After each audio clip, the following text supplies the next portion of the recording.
Alrighty. All right, so welcome everybody.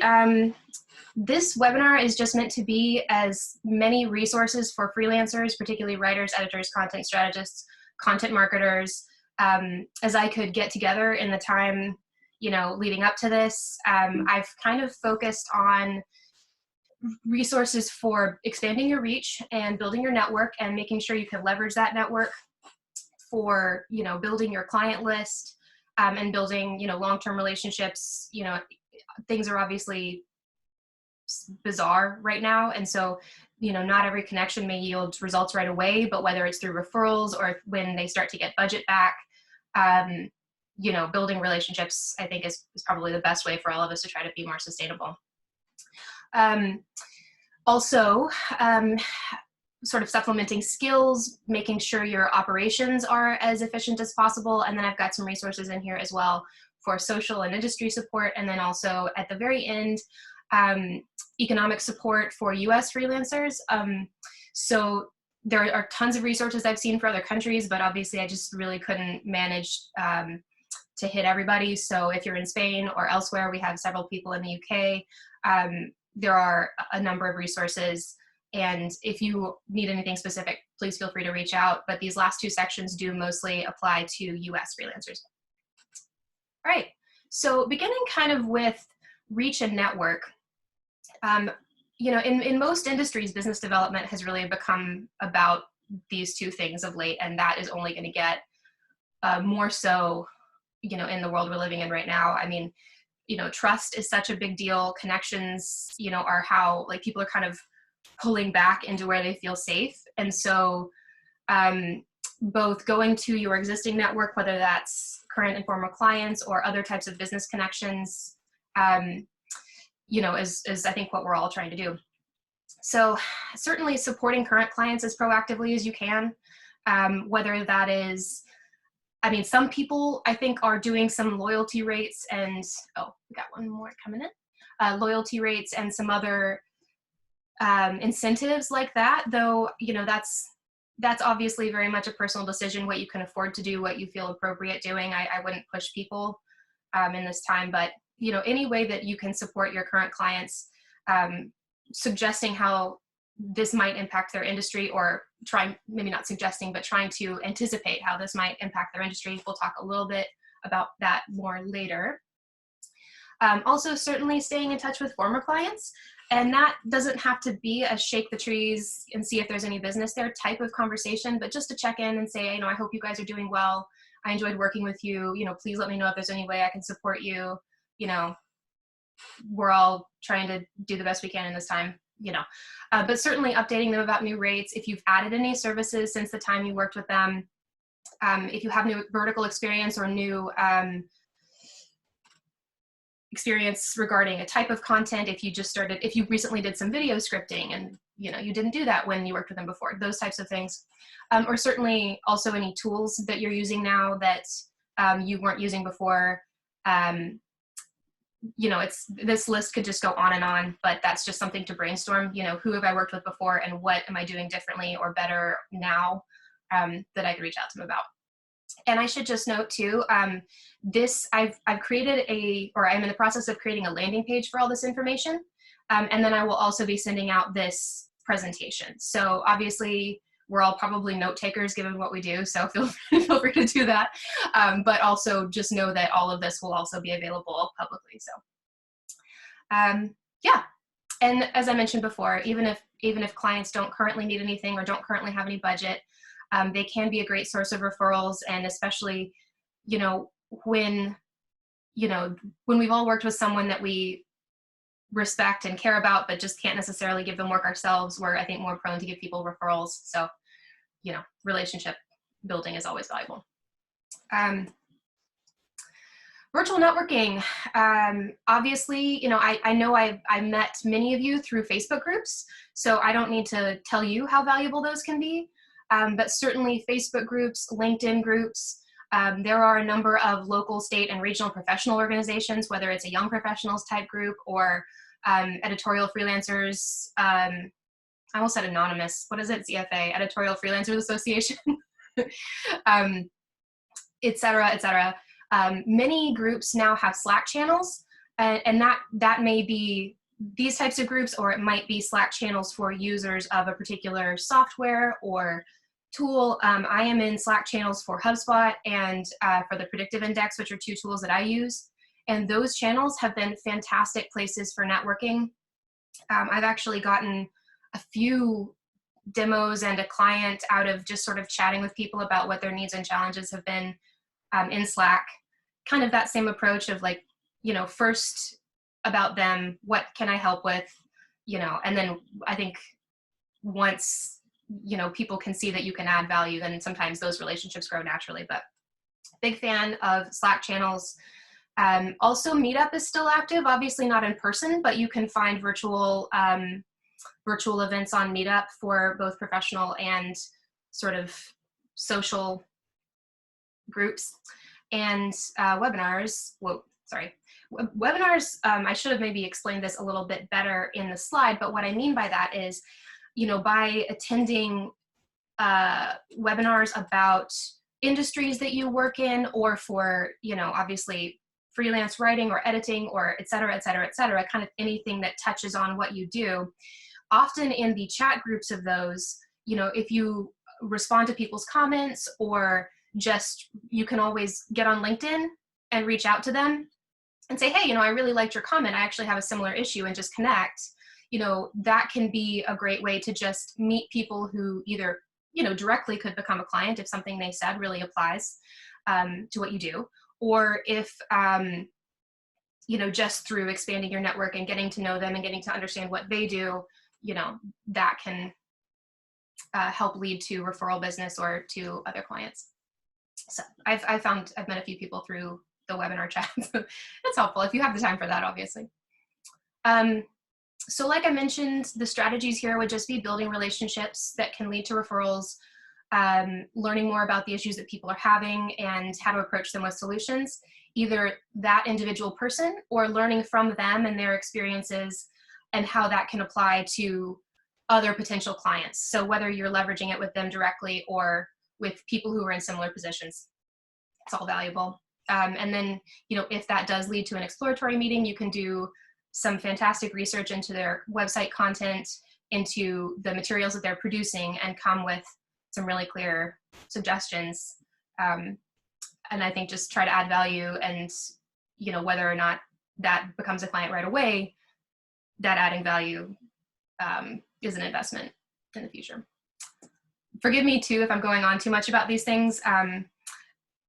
Feel free to put "move on" in the chat. I hope this is helpful. I come from a marketing background, so maybe I'm going a little bit too much in depth with some of these things, but excuse me.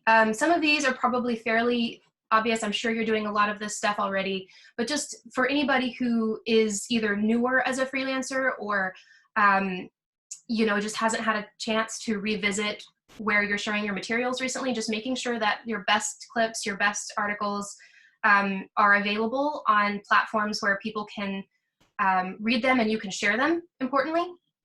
And then also that you're sharing your work that you can, obviously, if you're under some type of non-disclosure, don't. But sharing your work, and also sharing the work of your clients, like supporting your clients. The more they can see you as an advocate and kind of an extended member of the team, the better. So supporting them and sharing on your social networks is always valuable when you feel like it's appropriate. I've added schedule in advance here. I almost did a whole slide on like social media scheduling, but then I thought, you need to rein it in. I use a tool called SocialBee that I absolutely love. It is a paid tool. Obviously, you can use Buffer and Hootsuite and things like that to schedule social media in advance if you need to batch it. I am terrible at doing it kind of ad hoc, so I try to do it in advance. And SocialBee will let you add a piece of content and then add a bunch of variations of social posts, and then it'll just kind of cycle through it on a predetermined schedule, and it lets me kind of turn off my brain. So check, moving on. Build case studies based on client work. If you have, this is actually a great way to reach out to a former client and try to re-establish that relationship a little bit. Just saying like, hey, I'm in this time, we're all trying to do what we can to best grow our businesses and be sustainable, I would love it if you'd participate in a case study. I just need to ask you a few questions. Can we get on a call? And then that gives you a chance to get testimonials that you can use other places, build a resource that you can have on your website. You could also offer it as a PDF or something, though I think mostly keeping these types of resources ungated is in everybody's best interest. But it lets you reconnect and also gives you some hugely valuable assets. Those testimonials can go on your website, your social media, your LinkedIn, etc. Well, actually, I guess you can't. You could ask them to share it via LinkedIn, but just etc. etc. etc. So you can also, and this is kind of dipping over into the more inbound marketing, content marketing world. But you could always add a free virtual consult offer to your website, just something that is maybe connected to your calendar that makes it super easy for, if you're like, I understand that everybody is being very careful about financial commitments right now. So if you want to make sure that this can be of value to you, I'd love to offer, a free half hour or 45-minute or 15-minute or, whatever feels appropriate consultation, and we can talk through what your needs are and whether this can be a good fit. So I added this slide this morning because I read an article about this top topic: what happens to joint custody arrangements in a quarantine? And it made me think, there are so many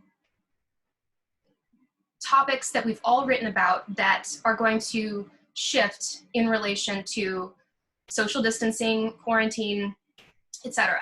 And if you work in the legal space, or if you're a family and parenting writer, things like, hey, we're all just figuring this stuff out as we go. What happens if you share custody? What happens if you, can I let my kids still stay with my mom and she usually keeps them, things like that. Another example would be hoarding isopropyl alcohol is hurting diabetics. Distance tools for educators, for tech and education writers. That one's, I think, fairly common, but will we ever really go back to physical offices in a lot of jobs? We have a lot of real estate folks in the database, certainly finance and business as well. And then I missed a parentheses. I'm sorry. Will the mobile first trend change as users return to desktops? Over the last couple of weeks, desktop use has shot up dramatically. So is that going to change things? And if so, how? So these are just sort of all examples of, if you can come to clients with, hey, if you guys are thinking about this kind of thing, just so I've done some research about this, and I'm, ready and able to write about these topics as they relate to your industry. I mean, I'm sure that in most cases, clients are, this is front of mind for them. But if you have clients who maybe they're in hustle mode around some other part of their business and aren't having time to think through, like, how can we support our customers or our end users,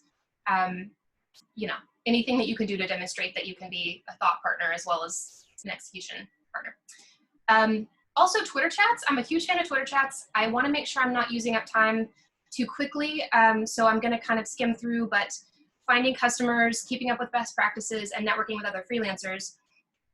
If you're not familiar with Twitter chats, they are run around hashtags, and they are recurring events, but they are great opportunities to kind of, like we were talking about before, hop into a conversation and say, hey, actually, I specialize in that, and here's been my experience. Or, oh, if you're having that issue, then you might try this, and kind of build a network that way. It can get very overwhelming. Here's another one. Here's my calendar. So I have a separate social media calendar that I have this Twitter chat scheduled on, and usually I have it toggled off, because obviously you couldn't do this every month, let alone every week. But if you have a free hour and you're feeling like, you would want to do a little bit of network expansion, it's really helpful for me, at least, to be able to toggle that on and say, oh, I can hop on, freelance chat and see what's going on. And often I find, great tips that way, or meet people that way. So how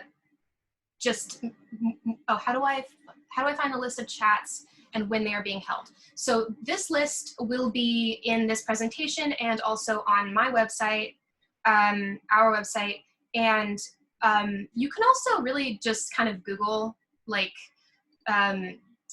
best Twitter chats for writers or for freelancers or for, but you know, and then they're hosted usually by businesses and they'll list sort of their date and time. But this list will be available on the website, and there is a slide at the end with a URL. Excellent. So yes, just engaging around participants, offering value. If you've had a conversation with someone, anyone, anywhere, I suggest connecting with them on LinkedIn. And then I've got an article in here that's sort of how to participate in a Twitter chat, because it can get a little hairy to manage with everybody responding and the person that's running it adding questions, and they have a special like Q1 and A1 for when you're answering the Q1 question, and there's protocol, blah, blah, blah. So I've got an article on that. Obviously virtual coffees and happy hours. I'm sure we're all doing some variation of this, but I've just got a little list in here to maybe expand who you're thinking about doing that with. Certainly, again, former clients, parallel professionals who serve in similar industries. If you have any crossover with someone and you can kind of refer back and forth. Yeah, absolutely. Please, sorry. Nina has said, would it be prudent for us to share our LinkedIn info here so those of us on the call can connect? Absolutely. 110%.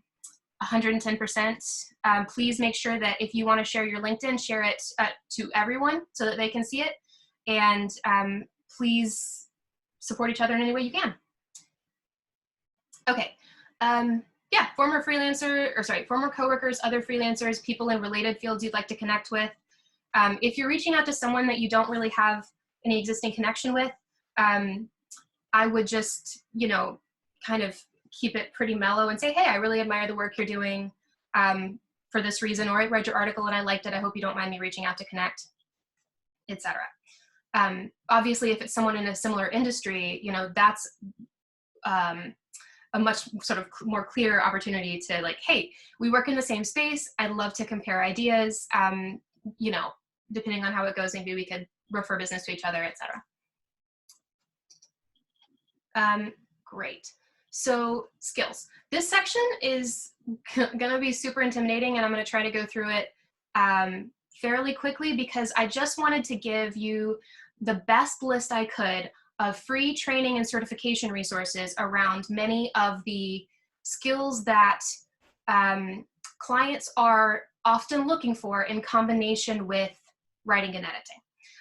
I don't mean to imply that you should be able to do all of these things, or even that it's right for clients to expect you to do these things. It's just purely if you want to bolster any of these skills or you're interested in expanding into any of these areas, just make sure that you have the best resources in front of you. So I have seen people looking for wider skill sets. I've got the Swiss Army knives in here because I had someone specifically say I need to hire a Swiss Army knife marketer who can also do SEO and who can do social and who can do the writing and who can do the editing. And that's a lot of different jobs smashed into one. And I'm, you know, not gonna pretend like I think it's fair, but because that's, I mean, being a sort of all-around marketer is sort of a different approach and a different skill set than being a content marketing, you know, like a content producer or a writer or an editor, but hey, we are where we are. So the core competencies, the core competencies that people are expecting would be kind of a basic understanding, not just of writing and editing, but of content marketing. And I should acknowledge here that I do know that a number of people that we work with are more purely editorial writers who wouldn't really say that they see themselves as content marketers, and that's totally fine. And I apologize if any of this seems not as applicable to you for those reasons. But certainly some of this, like editorial writing is happening, you know, online as well. And so some of these skills will apply, but caveat accomplished. So content marketing, on-page SEO. So just, you know, writing for search, and this would not be kind of the 5 or 10 years ago keyword stuffing type of SEO. we're definitely more talking about just making sure that your content is search friendly for people who intend to find that type of content. And also basic strategic understanding of platforms. So if you're writing for social media, just understanding social media best practices, email marketing best practices, these are the things that people are expecting just right out of the gate. Increasing demand for, I think a basic understanding of HTML and CSS.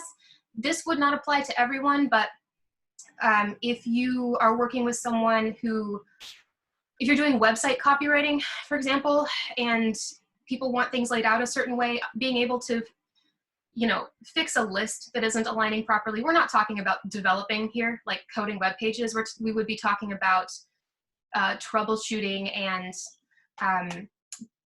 being able to view source and fix something if it's broken, if you're working with a client who has you in their CMS. So that's a lot. The basic HTML and CSS sounds like a bigger thing, I think, than probably the intent here. But I've learned everything that I know about HTML and CSS through being a content marketer. It has been super helpful to me.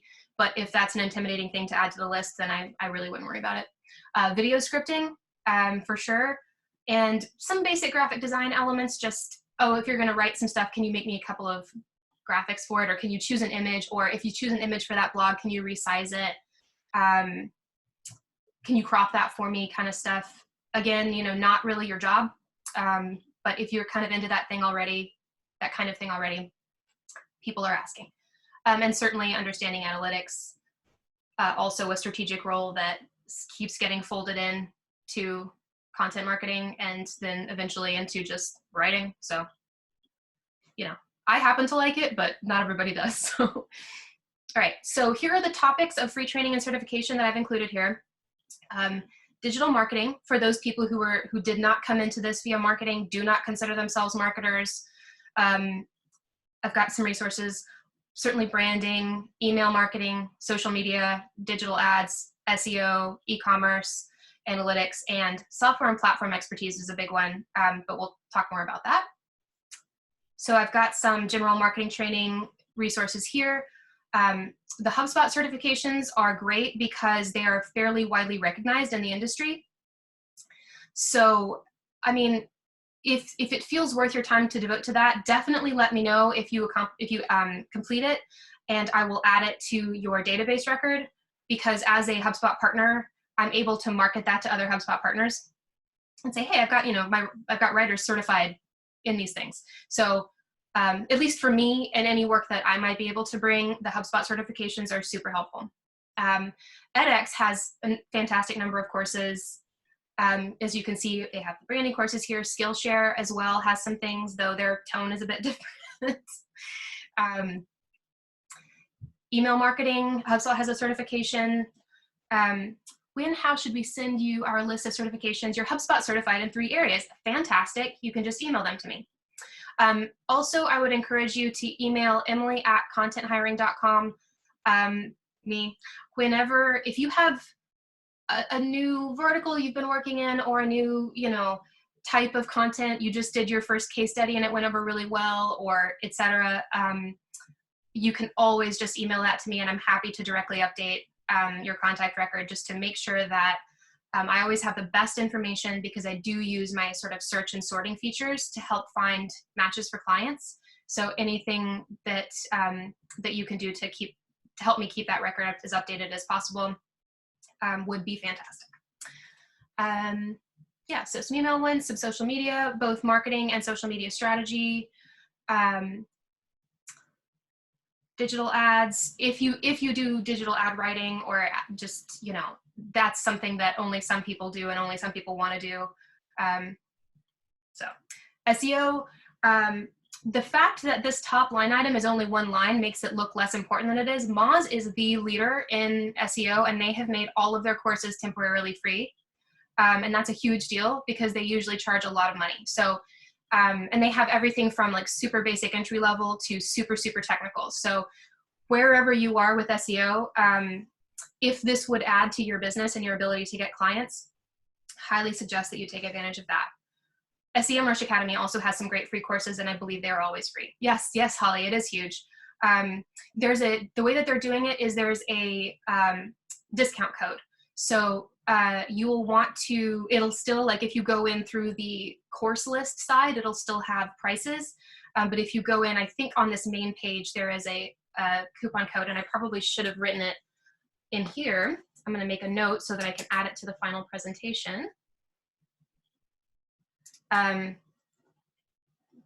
Yeah, so they'll want you to check out with a coupon code that will make it free. Conversion copy and conversion optimization. If anybody, has been asked to write landing pages and people are asking you like, oh, what can I do to make it convert better? Having some, on-hand knowledge and training in that can always be really valuable. And there are a couple of different things in here, copywriting for conversions, and then this top one is more of like a building a page. So if you do, again, if you do any work in the CMS, that would be more along those lines versus the copywriting. E-commerce. Apparently all of these courses disagree with me about hyphenating e-commerce. I'm taking it like email, that we need to drop it and just like move on into the 20th century, but 21st, whatever. So e-commerce, obviously many businesses are having to move online. I wanted to find more diverse resources for improving our ability to write for e-commerce. But I honestly didn't find that many. If I find more in the future, I'll certainly add them. But I actually just published a blog post about this, because a lot of businesses, either where e-commerce was a small part of their business or wasn't a part of their business at all, are going to need to ramp this up super quickly. So I consider this a very strong area. And whether these courses, are everything that's out there, I don't know, but it's something to think about, especially if you aren't flooded with business right now. And then, of course, some analytics resources for the data nerds like me. And then here are a few miscellaneous things. Just wanted to toss in effective business writing, digital transformation in business, for anybody who comes from either a print background or a more traditional journalism background and is just like, what is going on? Khan Academy has a great little intro to HTML and CSS course. And edX has a CSS basics. Indeed assessments are great. There are a ton of them. If you use Indeed, and you can also list those assessments elsewhere, like on your resume or on your website, because they do, it's a test, and they, assign you expert level, highly proficient, etc. And they have them for a very wide variety of skills. And then all of these platforms that I've used to list other courses also have entrepreneurship, sales training, and other skills that might be helpful but aren't strictly bolstering your ability to approach clients. Well, I mean, that's not true. Sales would do that for sure, but you know what I mean. Okay, clearly someone didn't finish her slide. Software or platform expertise. In-house teams are struggling right now with a lot of competing demands on them. A lot of people are, we're all transitioned to working from home now, but for B2B businesses, they're still working through what's happening with their clients. There's just a lot of scrambling going on. And one thing that content teams tend to do in-house is is there another call? Are you hearing another call? Have I done something? Is anybody else hearing any other audio, or are we all good? Okay, it sounds like, okay, great. Sounds like maybe not. So let's take the top two, because I'm familiar with the top two the most. HubSpot and Predictive Index. HubSpot agencies have a little bit more choice because so many marketers do HubSpot certifications, but the Predictive Index, which is a behavioral analytics company that I work with, they, for example, partners are used to writing all their own content because you need to learn so much about the platform, you need to learn so much about the science behind it. So if you have kind of any interest in or any tangential kind of relationship with something like these or Salesforce, Marketo, MailChimp, Squarespace, WordPress, kind of anything, like that. And you can market that to a business to help take that load off their plate. That's huge. So one thing I've been doing, I just got done with a project. Let Nina back in. There we go. I just got done with a project for a predictive index client. And so one thing that I'm doing is the several people that I talked to, several freelancers that I talked to for that project who are now a little bit more familiar with predictive index, I'm going to other clients and saying, hey, if you're writing or need to write about how your PI work is changing with all of this, I have a couple of people who are familiar with it. So I think that's one really fantastic. A good example, let me think. A good example would be like some industries, like education. And I know I spoke to someone at the Seattle Symphony recently, and she said that almost all arts organizations use the same CMS to manage their sites and their actually, I guess it's more their fundraising. But that would be a massive thing. If you've worked with a client that uses some type of proprietary system or piece of software that's specific to their industry, and you can go to other people in that space and say, hey, I've actually worked with this before, is there anything I can do to take some stuff off your plate in this difficult time? I think that could be a great approach. And certainly if you have HubSpot or PI experience, tell me, because I'm aggressively pursuing business in those areas. Okay, just some operations stuff. How to run your business is more important than ever. How you run your business is more important than ever. Obviously, everybody's tight right now. And this is, as long as we're making it work, no judgment, but anything we can all do to help ourselves save time and, be more efficient is great. One thing I've added in here, I found a great article on making sure that your contracts are as strong as possible to protect you. So canceling and rescheduling policies, and then, if you feel like you can, building in kill fees. So if you have a client that starts working with you and has to pull out or changes their mind or something, making sure that you're financially protected if you've invested a significant amount of time and effort in a larger project. I think it's terrible that companies would try to or just, not take care of the freelance and contract people that they work with, but we've all been there and we know what happens. So, now is a great time to make sure that your legal and financial protections are in place. I'm a massive fan of using a CRM. So the database that I use for freelancers is in HubSpot, and I have a bunch of custom properties and I can search the database. It's the same system that I use, for clients and lead nurturing and all of my sales activities. I have found it very helpful being able to keep track of current and past client data all in one place. Just to continue using HubSpot as an example, because I've been using it for so long, like you can, you connect it to your inbox and then you could see all of your client emails back and forth with that one person right there in their contact record, which is super helpful. Depending on, like, they have a free CRM and free basic marketing tools. But if you, go up to paid levels, there are any number of, and it's fairly cheap. It's like $50 a month for the basic. But you can tie contact behavior to other activities, see if an old client is checking on your site so that you could reach out to them, and say like, hey, it's been a while since we talked. How are you? Do you need anything? So can be really helpful. I understand that it can be intimidating to implement, but I'm a big fan and I'm happy to do demos. So just reach out to me if you kind of want me to walk you through it, or if you're interested in another webinar that's basically like how to use a CRM as a freelancer. I would be very happy to do that. Project management tools. If you like lists, there's Asana. If you're a really visual person, there's Trello. If you're a hoarder, there's Airtable. If you're a crazy person like me, you use all three.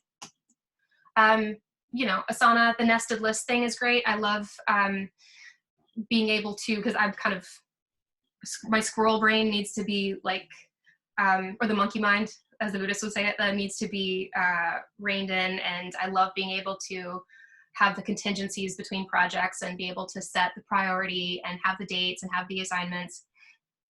So this is just a look at Asana.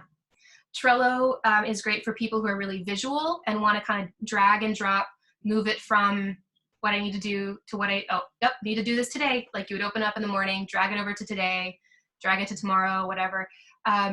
This is not mine. This is just an example from a template. I tried to do a screenshot of mine and they looked like hellish chaos. So it was not worth showing. And Airtable. I'm a huge fan of Airtable.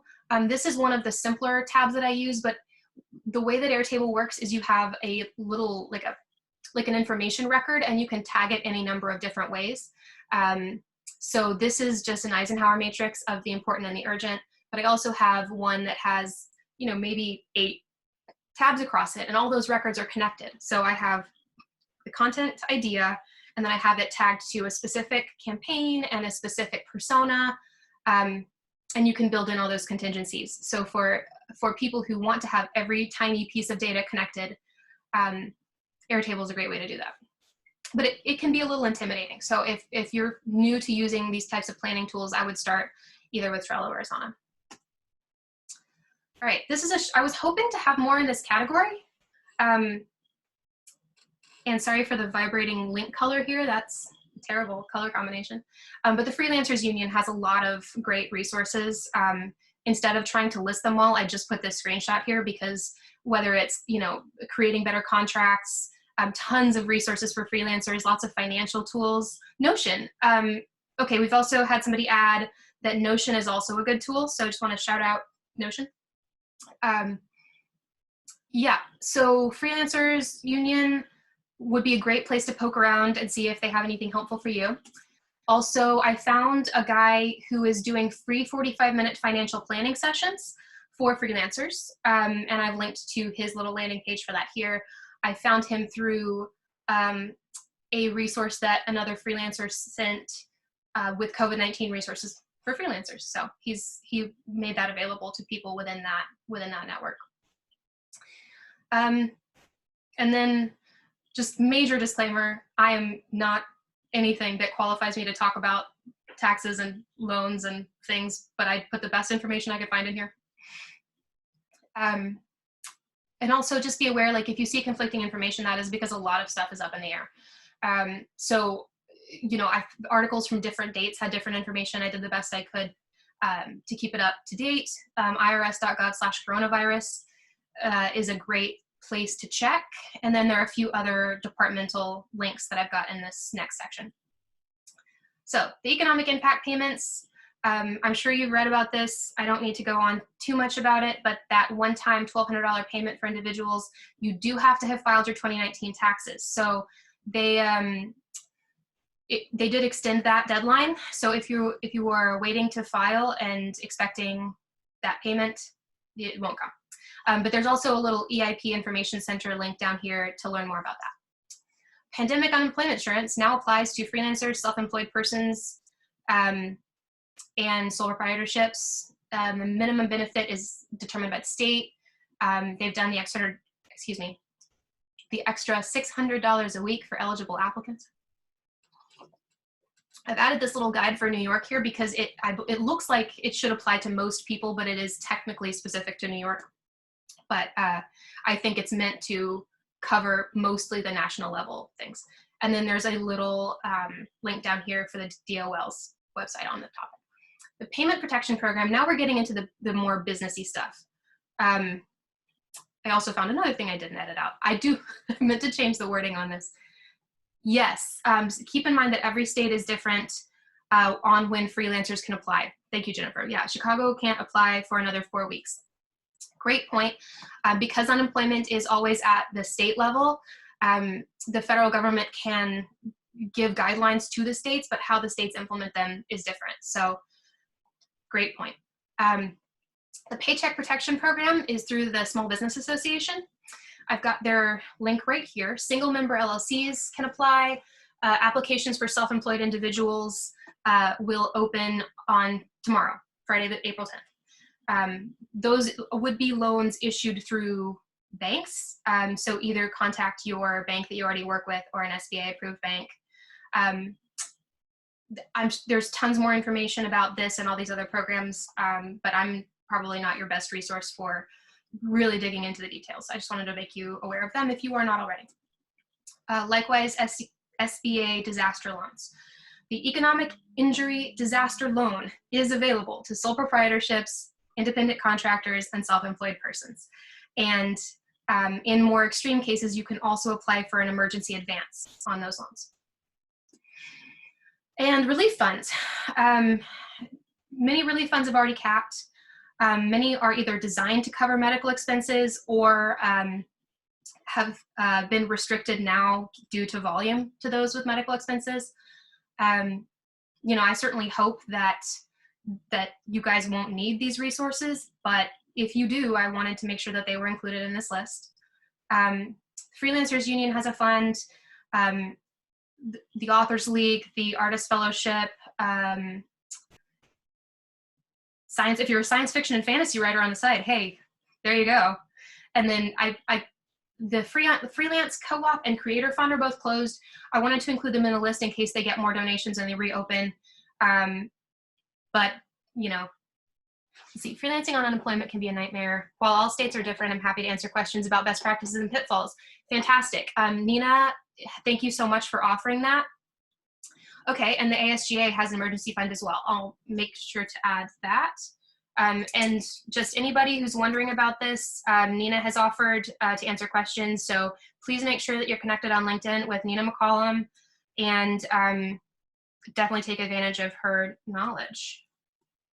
And I'm going to make note of the ASJA Emergency Fund.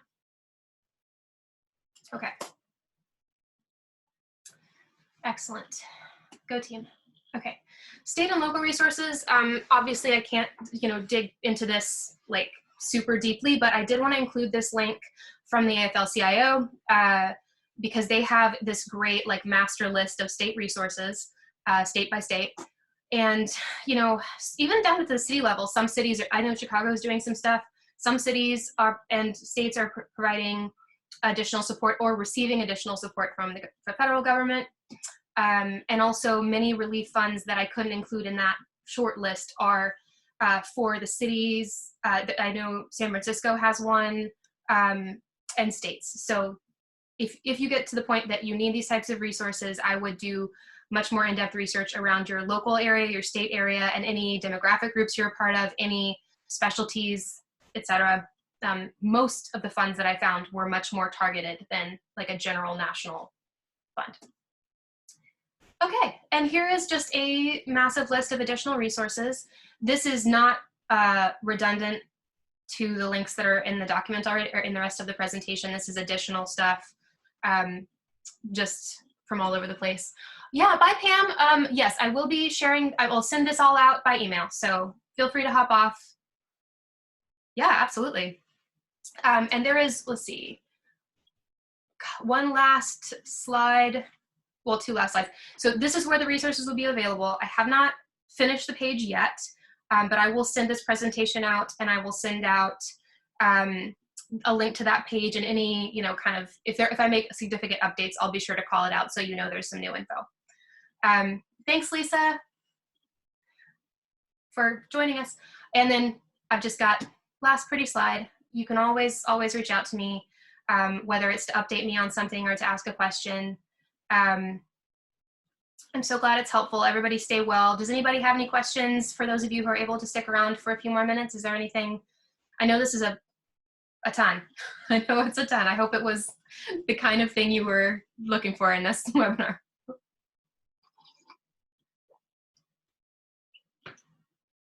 All right. We don't have any questions so far. So I will wait a couple of seconds if anybody's typing anything, but otherwise, oh, I'm so glad, Stacey. Thank you for saying that it's helpful. Thank you guys all for joining us. You know, again, if anything comes to mind, or if you find anything along these lines that you think other people would benefit from, the presentation I'm gonna finalize and put up, but then the web page with all of this, I will keep updating as I find things or as people send me things. So very much a living resource. All right, well, it's been great, and I'm going to stop my recording. So it's a super like professional way to end. Okay, all right, thanks everybody.